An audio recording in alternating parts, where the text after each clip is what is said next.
안녕하세요. 만나 뵙게 돼서 반갑습니다. 무엇보다도 예배 시간에 모이게 되었으니 하나님의 임재 가운데에서 평안하시고 또 평안하시고 말씀의 은혜가 충만하시기를 주의 이름으로 축복합니다. 성경에 종이라는 말이 무수하게 많이 나옵니다. 구약에도 많이 나오고 신약에도 많이 나옵니다. 그렇지만 여호와의 종, 하나님의 종, 주의 종, 착하고 충성된 종이라는 말은 그렇게 흔하게 나오지는 않습니다. 대표적으로 여호와의 종, 주의 종, 아브라함, 모세, 다윗 이런 한도 내에서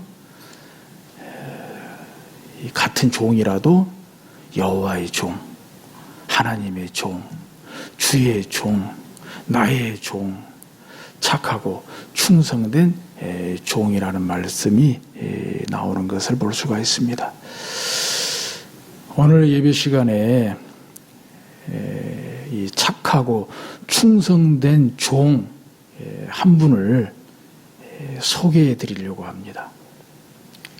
거기에 앞서서 착하다는 뜻, 또 충성되다는 뜻, 성경적으로 확실히 정리했으면 좋겠습니다. 우리가 착하다는 말 많이 쓰거든요. 세상에서도 착하다는 말 많이 씁니다. 세상에서도 충성되다는 말 많이 씁니다. 물론 세상에서 말하는 것 틀리다는 것은 아닙니다만은 우리가 기왕에 알 것, 성경적인 뜻은 뭐냐? 성경에서는 착하다는 뜻을, 충성되다는 뜻을 무엇이라고 말씀하고 있느냐? 확실히 알아두는 것이 저희들 신앙생활에 여러 가지로 유익할 것으로 봅니다. 먼저 착한 종이라고 할 때 착하다는 뜻은 좋은 이런 뜻입니다. 있을지어다 그대로 되니라 보기에 좋았더라. 앞에 프랑카드 있지요. 있을지어다 그대로 되니라 보기에 좋았더라 할 때 그 좋았더라입니다.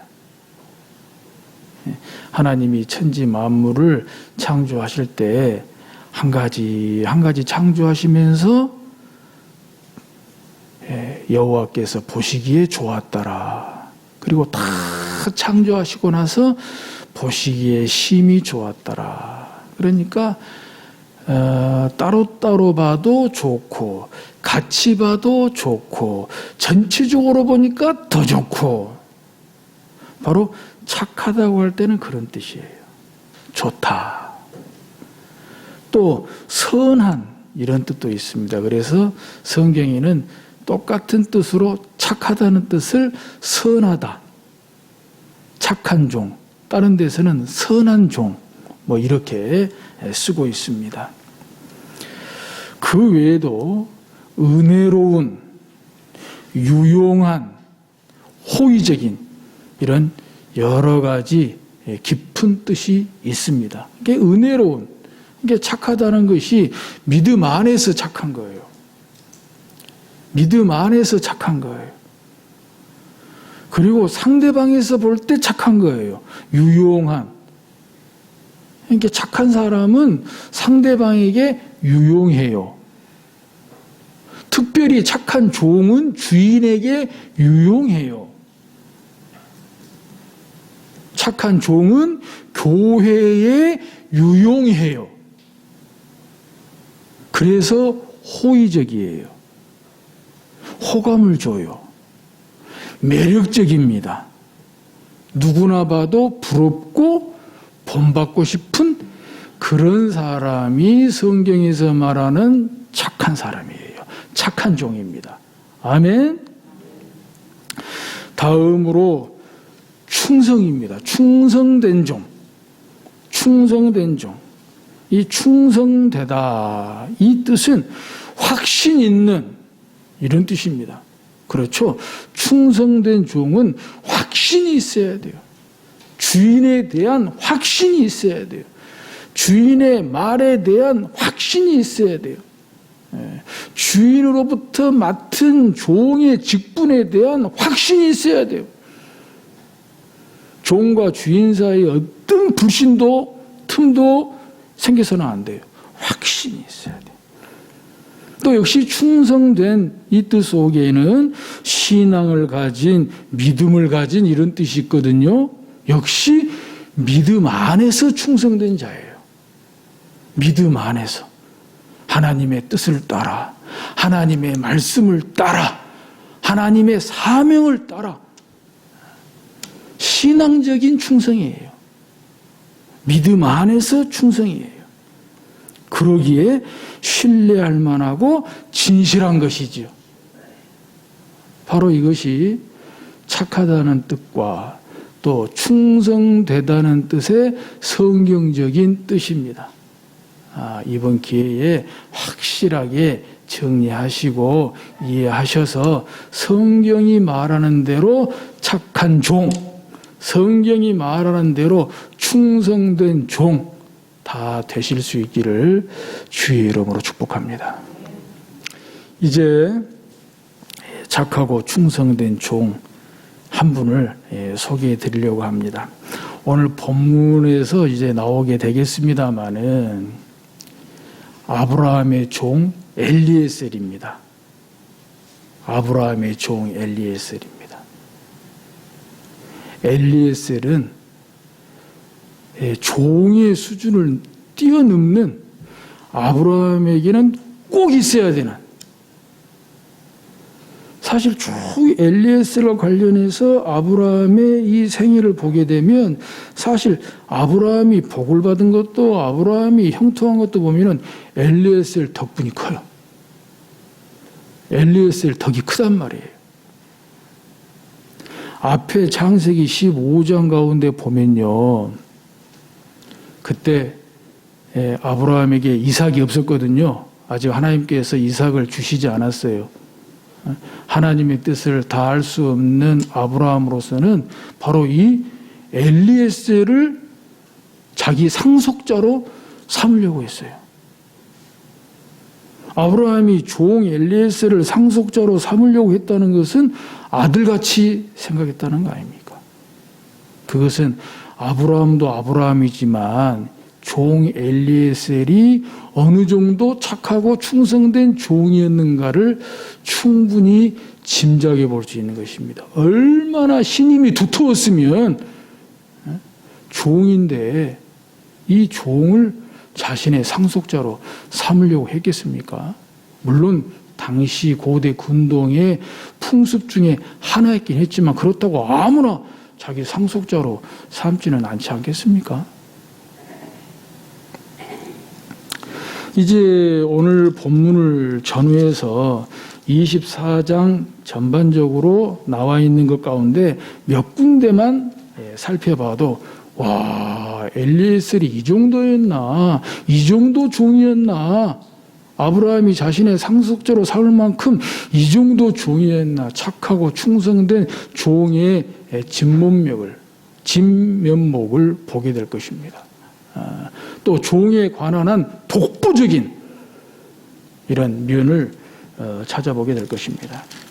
창세기 24장 1절 2절 먼저 봅니다. 1절 2절 보면 아브라함이 나이가 많아 늙었고 여호와께서 그에게 범사에 복을 주셨더라. 2절 아브라함이 자기 집 모든 소유를 맡은 늙은 종에게 이르되 청하건대 내 허벅지 밑에 내 손을 넣으라 그랬습니다. 3절 이하에 보게 되면 24장이 전반적으로 아브라함이 종 엘리에셀을 시켜서 가나안 땅을 떠나서 저 멀리 하란에 고향 친척 있는 곳에 엘리에셀을 보내서 아브라함의 아들 이삭의 아내를 구해서 오라고 떠나보내는 것입니다. 이 일과 관련해서 아브라함이 엘리에셀과 하나님 앞에서 맹세하는 거예요. 절대 가나안 땅에서 내 며느리감을 구하면 안 된다. 좀 멀더라도 힘이 들더라도 하란 땅에 가서 거기에 내 고향 친척들이 있는데 거기에서 이삭의 아내감을 구해오도록 그렇게 하거든요. 이게 하나님 앞에서 맹세했다는 것이 이건 결코 단순한 일이 아니다는 거죠. 아주 중요한 일이고 또 뿐더러 여러 가지로 그 위험적인 요인들이 있는 것이지요. 거리상으로도 그렇고 우선 거리가 멀어요. 쉽게 갔다 올 수 있는 거리가 아닙니다. 거기에다가 아브라함도 늙었지만 2절에 보면은 이 엘리에셀도 늙은 종이라고 말하고 있어요. 늙은 종이라고. 그러니까 늙은 종의 입장에서 저 멀리 그 하란까지 갔다 온다는 것은 체력적으로 감당하기가 몹시 어려운 가운데 있죠. 또 가는 길, 오는 길, 설사 이삭의 아내감을 구해서 온다고 할지라도 가는 길도 그렇고 특별히 오는 길도 그렇고 무사히 데리고 올 수 있냐? 무사히 데리고 올 수 있냐? 맹수의 위험도 있는 것이고 또 강도의 위험도 있는 거 아니겠습니까? 가다가 오다가 무슨 일을 당할는지 모르는 거예요. 이렇게 볼 때 엘리에셀의 입장에서는 뭐 적당하게 이유를 대고 핑계를 대고 안 갈 수도 있어요. 또 그도 그럴 것이 24장 2절에 보면은 엘리에셀이 종이지만 그 종의 위치가 종 중에서는 넘버원이에요. 아브라함이 자기 집 모든 소유를 맡은 늙은 종에게 이 재산을 총괄하는 그런 종이거든요. 한시도 자리 비우면 곤란하지요. 얼마든지 못 갈 이유, 핑계 될 수 있습니다. 또 엘리에셀이 마음 좀 잘못 먹으면 좀 신기가 불편할 수도 있어요. 왜냐? 좀 전에 말씀을 드렸다시피 이삭만 아니었으면, 이삭만 태어나지 않았으면 아브라함의 뒤를 이어서 아브라함의 상속자가 될 뻔했잖아요. 그런데 저 이삭이 태어나는 바람에 그 상속자의 기회를 놓쳐버렸잖아요. 그러니까 내내 심기가 불편할 수 있어요. 그런데 또 그 이삭의 아내까지 온갖 위험을 무릅쓰고 구해서 와라. 썩 내키지 않을 수 있다는 거죠.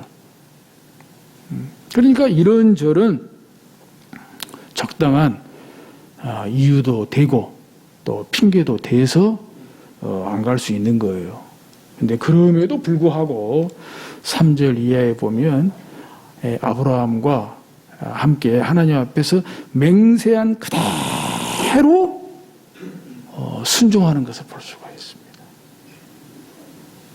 또 하나님의 은혜 가운데에서 일이 척척척 돼요. 그냥 신속하게 기도한 대로 즉각 응답을 받고 기도한 대로 즉각 이삭의 아내가 될 리브가를 만나게 되고 또 허락을 받고 오게 되는 그런 은혜, 만사 형통의 은혜를 입게 되는 것을 볼 수가 있습니다. 참 착하고 신실한 종이지요. 뿐더러 2절의 끝에 보면 이런 말씀이 나옵니다. 2절 다시 보면 아브라함이 자기 집 모든 소유를 맡은 늙은 종에게 이르되 청하건대 내 허벅지 밑에 내 손을 넣어라. 청하건대 아브라함이 종에게 청했다는 거예요.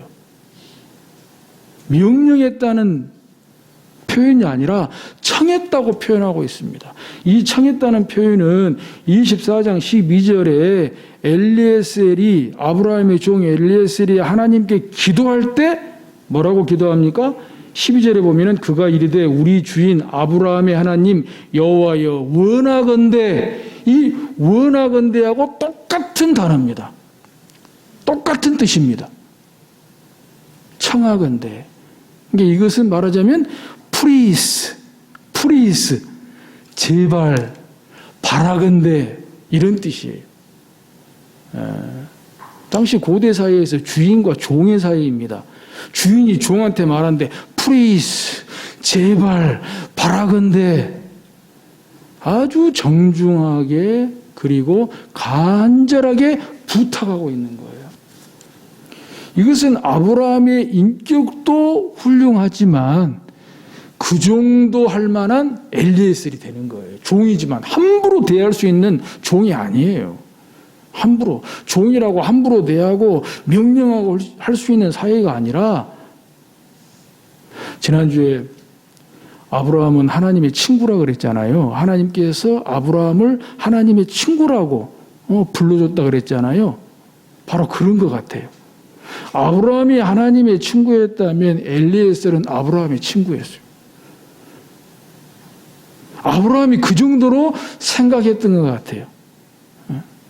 대소간에 의견을 나누고 마음을 나누고 뜻을 나누고, 그래서 정말 이 중요한 일에, 이삭의 아내를, 며느리를 구하는 일에 정말 하나님의 뜻을 따라 하나님의 말씀대로 맹세할 수 있는, 이건 정말 아브라함이 볼 때 착하고 충성된 종으로 인정하지 않으면 이런 대우가 나올 수가 없는 거 아닙니까? 청하건대. 이런 표현 하나만 보더라도 엘리에셀은 착하고 충성된 종이었음에 틀림이 없습니다. 24장 가운데에서 물론 또 다른 데서도 찾아볼 수 있겠지만은 시간상 생략하도록 하고요. 오늘 본문으로 이제 막바로 들어가서 보겠습니다. 오늘 본문에 54절, 55절, 56절 보게 될 때에, 이에 그들 곧 종과 동행자들이 먹고 마시고 유숙하고 아침에 일어나서 그가 이르되 나를 보내어 내 주인에게로 돌아가소서. 리브가의 오라버니와 그의 어머니가 이르되 이 아이로 하여금 며칠 또는 열흘을 우리와 함께 머물게 하라. 그 후에 그가 갈 것이니라. 그 사람이 그들에게 이르되 나를 만류하지 마소서. 여호와께서 내게 형통한 길을 주셨으니 나를 보내어 내 주인에게로 돌아가게 하소서. 너무너무 감사한 것은요, 너무 부러워요. 감사하게도 부러워. 하여간에 도착하자마자 기도하고 기도한 대로 금방 돼버려요. 24장 12절에 보면 도착하자마자 기도하거든요. 근데 기도한 것도 보면은요, 꼭 누구 닮았어요? 주인 닮았어요. 아브라함 닮았어요. 아브라함은 가는 데마다 기도하잖아요. 가는 데마다 단을 쌓고 예배하고요. 엘리에셀도 하란에 도착하자마자 기도해요. 이것도 주인 아브라함하고 닮았고요. 기도하는 내용도 한번 개인적으로 찬찬히 보세요. 기도하는 내용도 주인 아브라함하고 많이 닮았고요. 기도하는 수준까지 주인 아브라함하고 닮았어요. 그래서 그런지 막 기도가 즉각 응답이 되는 거 있죠. 기도가 즉각 응답이 돼가지고 바로 아브라함의 동생 집안에 리브가를 만나게 되고, 리브가를 이삭의 이 아내감으로 이렇게 허락을 받아서 이제 가나안으로 돌아오게 되는 것이지요. 이제 돌아오려고 하면서 오늘 본문에 54절, 55절, 56절의 말씀이 나오는 겁니다. 이제 어제 도착했습니다. 엘리에셀이 하란에 어제 도착했거든요. 근데 어제 도착하자마자 그냥 기도응답 받아버린 거예요. 이삭의 아내 리브가를 딱 만나게 되고 허락받게 된 거예요. 그러니까 하룻밤 자고 나서 이제 가겠다는 거예요. 가나안으로. 하룻밤 자고 나서. 그 먼 길에 얼마나 피곤하겠습니까? 그 먼 길에 얼마나 피곤하겠어요. 아직 여장도 아직 안 풀었을 거예요. 그래서 리브가의 오라버니, 어머니, 그 집안 사람들이 만류하는 거예요. 아이, 여기까지 오느라고 얼마나 고생이 많았습니까? 얼마나 피곤할 텐데 며칠만이라도 할 수 있으면 열흘간이라도 좀 쉬었다 가십시오.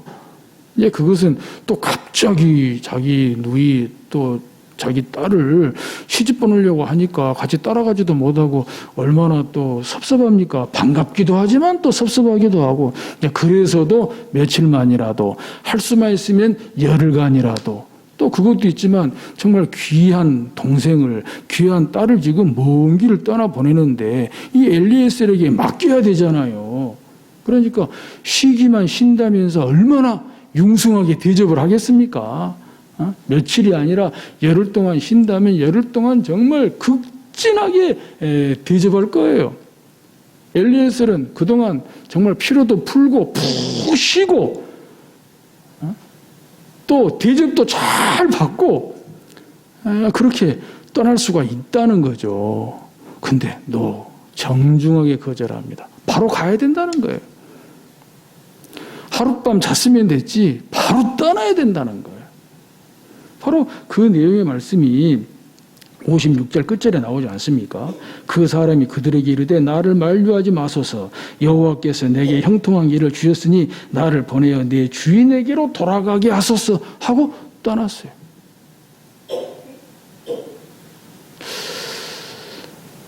왜 이렇게 떠날까요? 피곤도 무릅쓰고 쉴만도 하글만 대접도 받으면 좋은데 왜 이렇게 떠나요? 주인의 마음을 알거든요. 언제 오나? 내 종 엘리에셀 언제 오나? 이삭의 아내는 구해가지고 오나? 오늘 오나? 내일 오나? 노심초사 자기를 기다리는 주인 아브라함을 생각한 거예요. 그리고 마침내 종 엘리에셀을 만나고 이삭의 아내가 될 아브라함의 며느리가 될 그 리브가를 만났을 때 그 아브라함의 기쁨을 한번 생각해 보세요. 그 주인의 마음을 헤아리니까 더 지체할 수가 없는 거예요. 한시라도 빨리 가야 되는 거예요. 주인을 만나 뵙고 주인에게 리브가를 보여주고 주인을 기쁘게 하고 그 주인의 기쁨이 종의 기쁨, 주인 아브라함의 기쁨이 곧 종 엘리에셀의 기쁨이었다는 거예요. 창세기 24장에요. 엘리에셀이 이 아브라함과 관련해서 주인이라는 말이 무려 20번이 넘게 나옵니다. 진짜 말끝마다 나의 주인, 나의 주인, 나의 주인. 엘리에셀의 머리에는 주인 생각밖에 없어요. 주인 아브라함 생각밖에 없어요. 따라서 성경에 착하고 충성된 종이 여러 나오지만 엘리에셀의 착하고 충성된 종됨은 바로 주인의 마음을 헤아릴 줄 알았다는 거예요. 주인 아브라함의 마음을 헤아릴 줄 알았다는 거예요. 그래서 아브라함도 엘리에셀을 아들같이 여기고 상속자로 삼고 싶어 했다는 것이고, 능히 명령할 수도 있는 거지만 정말 친구가 친구에게 부탁하듯이 간절하게 정중하게 부탁했던 모습을 저희들이 찾아볼 수가 있습니다. 참 은혜되지 않습니까? 감동되지 않습니까? 종 엘리에셀이 주인 아브라함의 마음을 헤아릴 줄 알아서 착하고 충성된 종이 되었다고 하면 마땅히 우리도 주인이신 예수 그리스도의, 우리 인생의 주인이시요 우리 교회의 주인이신 우리 주 예수 그리스도의 마음을 헤아릴 줄 아는 착하고 충성된 종이 다 돼야 할 줄로 믿습니다. 우리 모두가 다 그렇게 되실 수 있기를 주의 이름으로 축복합니다. 주부에 띄운 목회 서신을 읽어드리고 설교를 마치도록 하겠습니다. 정기자전거, 얼마 전에 새벽 기도회를 마치고 잘 알고 지내는 목사님과 자전거를 탔습니다. 우리 교회에서 출발하여 고산까지 다녀오기로 하였습니다. 그런데 그 목사님이 타는 자전거는 전기 자전거였습니다. 몇 주 전에 성경 공부 강사 모임에 같이 가는 길에 전기 자전거의 편리성과 효능에 대해서 듣기도 하고 며칠 전에 전기 자전거를 가져와 직접 보여주면서 잠깐 타보라고도 했습니다. 그러나 막상 오늘 보니 제가 타는 MTB보다 크기도 작고 평소에 전기 자전거를 우습게 보는 편견도 있어서 저것 타고 무슨 운동을 할 수 있으려나 싶었습니다. 그도 그럴 것이 처음에는 저의 달리는 속도를 감히 따라오지 못했습니다. 그래서 속으로 저는 그럼 그렇지 하며 보란 듯이 더 빨리 달렸습니다. 그런데 가면 갈수록 사정은 달랐습니다. 저의 경우는 아무리 기어를 변경한다고 해도 부지런히 페달을 밟아야 하므로 달리면 달릴수록 힘이 들고 더구나 오르막길을 달릴 때는 더 힘이 들 수밖에 없습니다. 반면에 전기 자전거는 힘들지 않게 달릴 수 있습니다.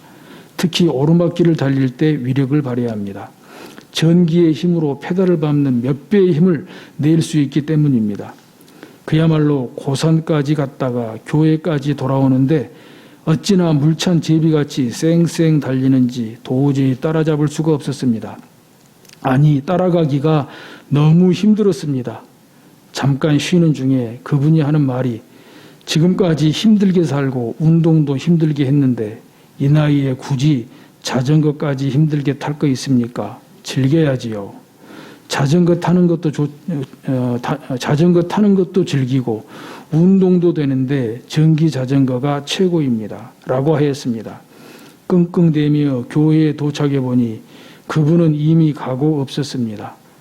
바쁜 일이 있어서 더 기다릴 수가 없었다는 것입니다. 우리가 주님의 이름으로 기도하고 보혜사 성령님의 도우심을 구하는 것도 같은 이치가 아닐까 싶습니다. 제가 타는 MTB 자전거도 전기 자전거도 페달을 밟아야 가는 것은 마찬가지지만 전기 자전거는 전기의 힘을 도움받는 것이 다른 것이지요. 내가 할 것은 하더라도 하나님께 맡길 것은 맡기고 하나님의 도우심을 받는 것이 믿음입니다. 아무리 노력과 의지를 쏟아도 역부족인 것은 어쩔 도리가 없습니다. 연약한 것을 강하게 하시고 부족한 것을 채우시는 보혜사 성령님의 인도하심이 있어야 인간의 한계를 뛰어넘는 능력과 역사가 나타나는 것입니다. 주님의 이름으로 기도할 수 있다는 것, 하나님을 아버지로 부를 수 있다는 것, 우리를 인도하시며 가르치시며 깨닫게 하시며 변호하시는 보혜사 성령님을 의지할 수 있다는 것이 마치 전기 자전거의 원리와 같다는 생각입니다. 사랑하는 성도 여러분, 여러분이 있어서 물을 건너고 산을 넘어 여기까지 달려올 수 있었습니다. 아무쪼록 여러분과 함께 끝까지 달려갈 길을 마칠 수 있기를 고대합니다. 사랑합니다. 감사합니다. 2021년 6월 27일 지안 오영훈 목사 드림. 하나님 아버지 은혜에 감사를 드립니다. 오늘 주신 말씀 가운데에서 착하고 신실한 종의 진면목을 보게 됐습니다. 착하고 신실한 종의 진면목으로 독보적인 엘리에스를 만나게 됐습니다. 이제 저희들 차례입니다. 저희들이야말로 착하고 충성된 종으로 우리의 주인이시며 우리 교회의 주인이신 우리 주 예수 그리스도의 마음을 진정 헤아릴 줄 알도록 축복하여 주옵소서. 예수님의 이름으로 기도드리옵나이다.